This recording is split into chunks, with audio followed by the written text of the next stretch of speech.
જિંદગી ને મેં ચોખ્ખું કહી દીધું, તું મારા ઘરે આવી છું, વેલકમ જિંદગી, લવ યુ જિંદગી,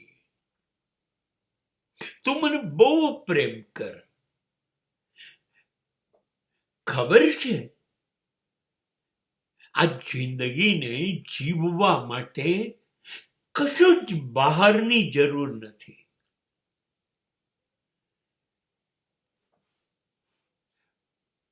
પુષ્કળ મકાનો, જમીન, ધન, સંપત્તિ, દાગીના, સત્તા, સમૃદ્ધિ આ બધું જ હોય, તોય જિંદગી ને જે કંઈ ખૂટે છે, રખડે છે, શોધે છે, એ છે પ્રેમ.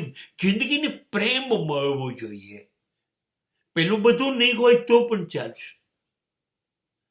એટલે હું કહું છું, જિંદગી હું તારો થયો છું, તું મારી થઈ છું. મને પ્રેમ કર, હું તને પ્રેમ કરીશ. આ એક જ સત્ય છે. મારું કોઈ નથી મારા સિવાય, માત્ર હું જ મારું છું. કહેવાય છે બધું જ મારું, પણ એ તો મૃત્યુ આવશે ત્યારે કશું મારું નથી. કહેવાય છે બધા મારા, પણ કાં તો બાળી દેશે, કાં તો દાટી દેશે. સાચું કહું, મારા માટે કોઈ જીવશે? મારા માટે કોઈ મરી શકે છે? નહીં. જે લોકો કહે છે અમે તારા છીએ, સાચું કહું, એ જ મિનિટે મારી અંદરથી અવાજ આવવા માંડે છે, જાગતે રહો. જ્યારે કોઈ મને કહે છે અમે તમારા છીએ, ત્યારે હું વિચારું છું કે મારી અંદરથી આ લોકોનું શું છે કે એ લોકો મારા થવા તૈયાર છે.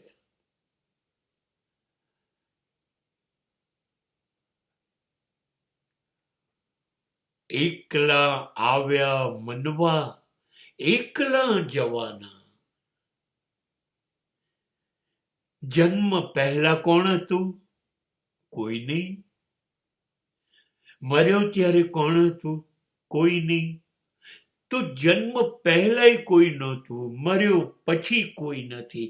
જન્મથી મૃત્યુ વચ્ચે આ બધા જે દેખાય છે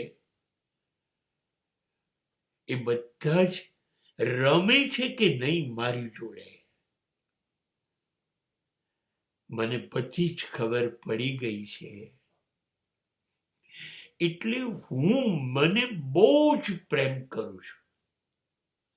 જિંદગી મારી છે, હું એને પુષ્કળ પ્રેમ કરું છું. હું અપેક્ષા જ નથી રાખતો કોઈ મને પ્રેમ કરે.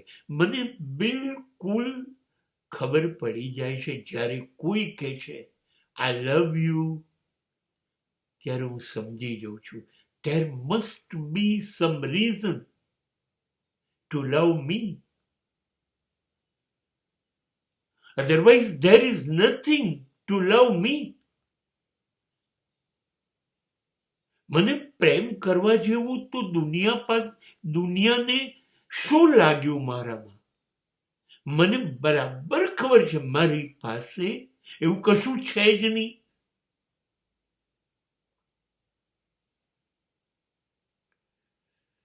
खाली हाथ आए थे हम, खाली हाथ जाएंगे.